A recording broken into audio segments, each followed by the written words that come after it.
In Vegas, everyone called me Jay. I never really cared for it, but not enough to correct anyone. I just never saw myself as a Jay. It just doesn't sound like the name of someone you take seriously. And the Jays I've met in my life have done little to dispel my prejudice. Here in Golconda, everyone calls me Jason. There's some amusement that comes along with hearing my full name as I think, this person I'm becoming out here? Well, he's even got a new name.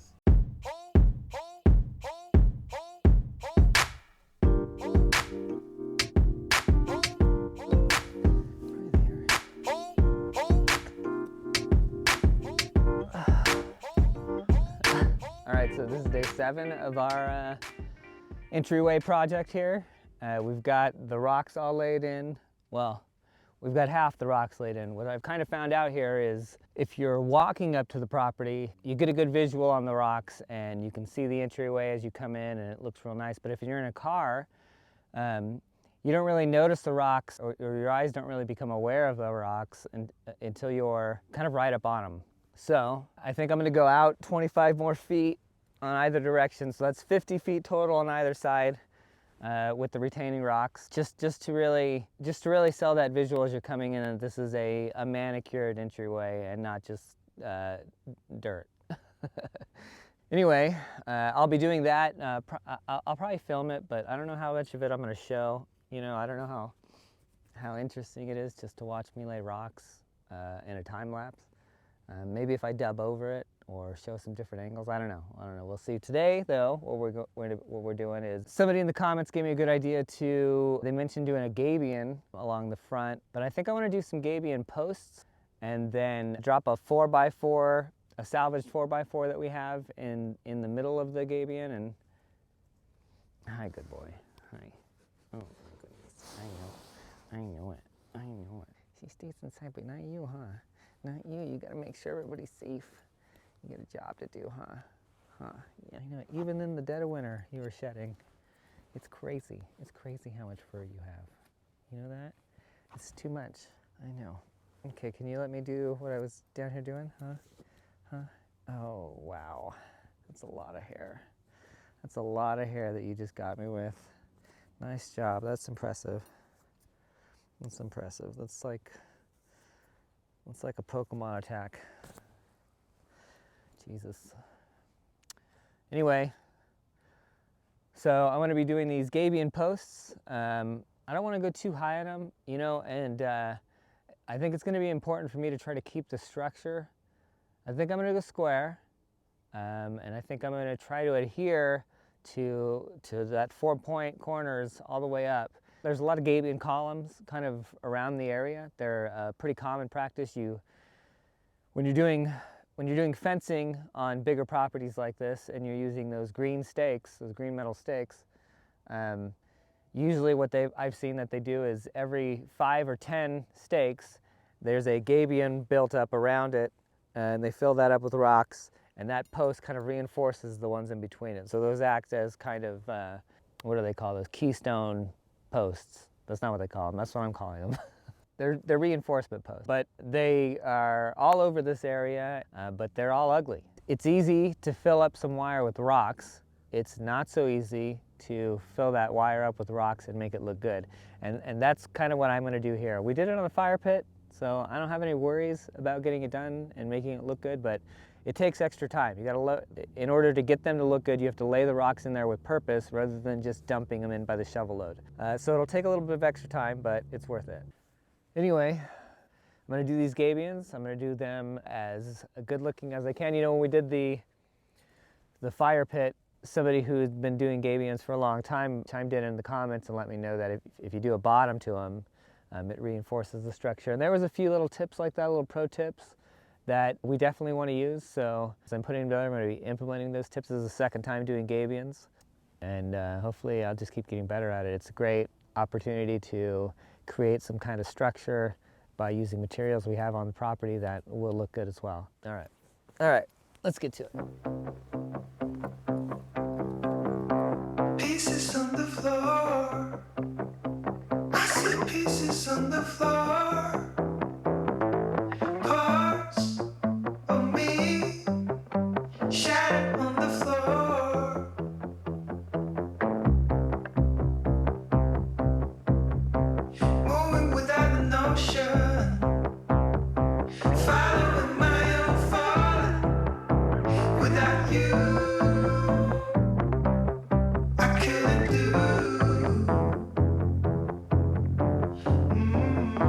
So, I've just realized that I need some rebar. I don't have any rebar here, so I'm gonna go into town and see if Tallman's has any. I said I was gonna go get rebar, and in that moment, I had forgot that we are currently replacing the struts on the edge. So the edge is not an option. That leaves the one other vehicle that we have here that is kind of our emergency backup vehicle, and that is the Matrix. But the reason that I don't ever drive the Matrix is, well, it's a stick shift, and I don't know how to drive manual. We're gonna figure it out. We're gonna figure out how to drive the stick shift into town.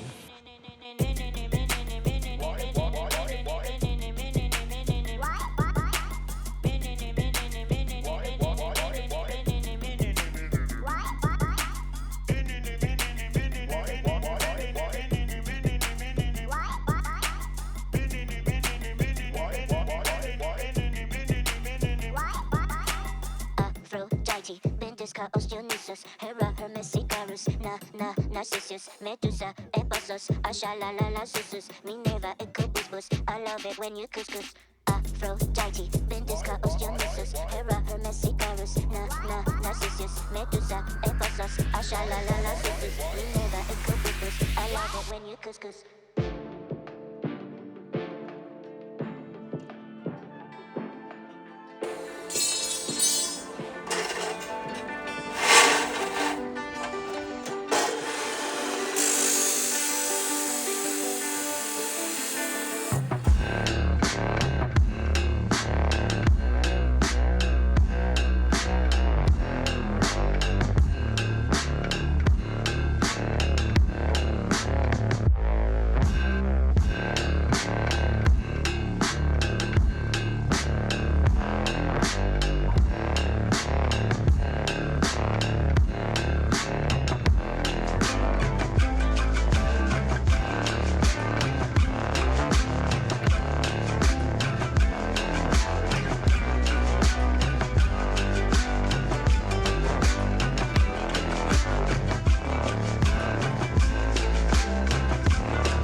So typically throughout the week, Jason and I work on a project together. Last week was kind of a rough week for us. He got really sick, I had a stomach bug, and we were just, doing as much as we could to get through Thanksgiving and also try to survive our illnesses. So this week we're splitting up some tasks. I have a project that I'm doing with a local guy in town. We're making a prize wheel for this winter carnival that we're doing. Let's take a look at it.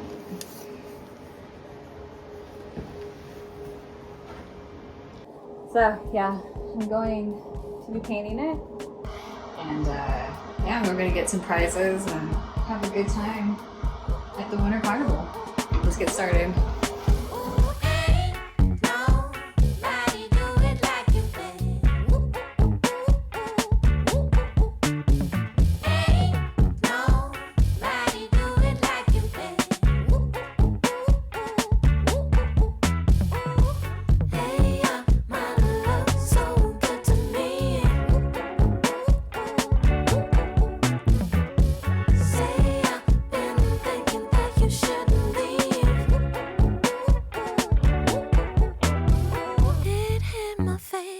Sunshine on a cold morning, hit me like a mudslide when I get.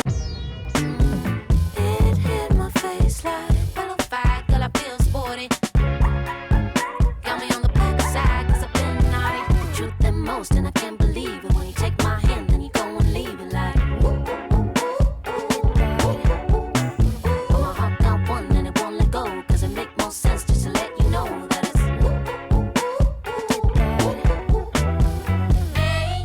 Nobody do it like you, baby.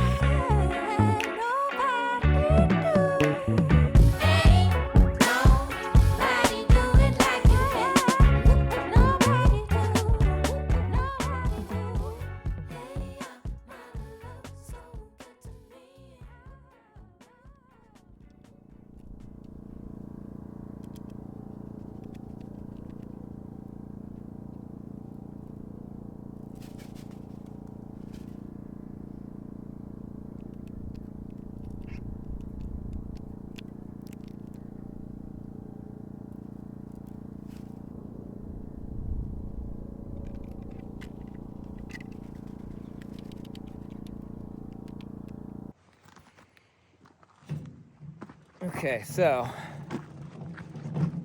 we've got one gabion ready to go, one of the posts, and now we're gonna need a lot of rock. The quarry is definitely the prime location, but we have this runoff here that runs alongside the road, and it's an old drain, and it too has a bunch of rocks. So I'm hoping we can substitute with some stuff in here. So let's go take a look and see what we can find.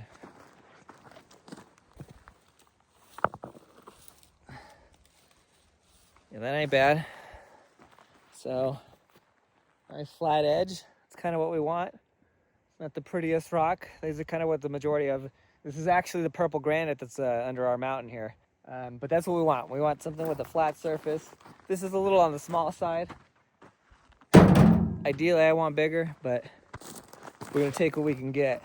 Oh yeah, okay, so you can see the stone here. When I was looking for stones to line the front, there's a few stones out here like this that I started to excavate and then realized was bigger and deeper than is worth the time to finish taking out. So, but you can see there's a few different ones here. This is pretty good here. I can take that out. I should have brought I had a tool. I had a little scraper tool.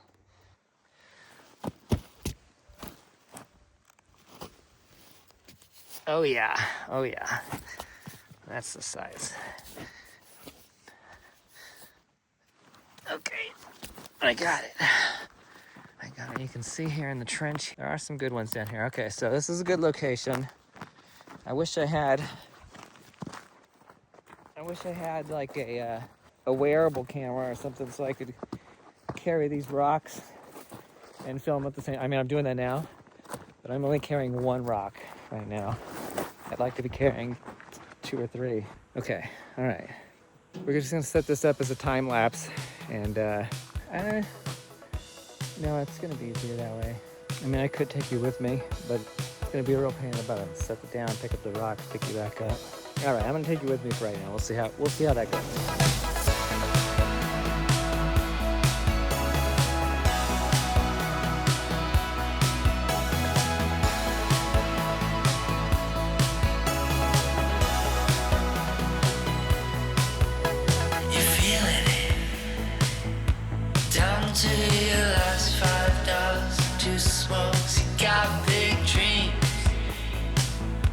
Just an ambitious proletariat questioning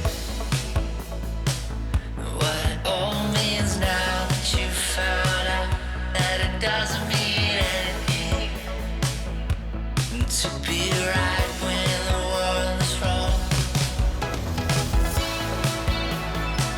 I'm so sorry to hear that you crestfallen alone.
So this winter carnival in Golconda was a community idea.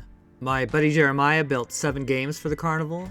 The baked goods for the cakewalk were all incredible. A local craftmaster built the prize wheel, and paired with Athena's paint job, it's an heirloom quality thing of beauty. We had a local couple playing Mr. and Mrs. Claus, and another gave tractor-towed hay rides through town.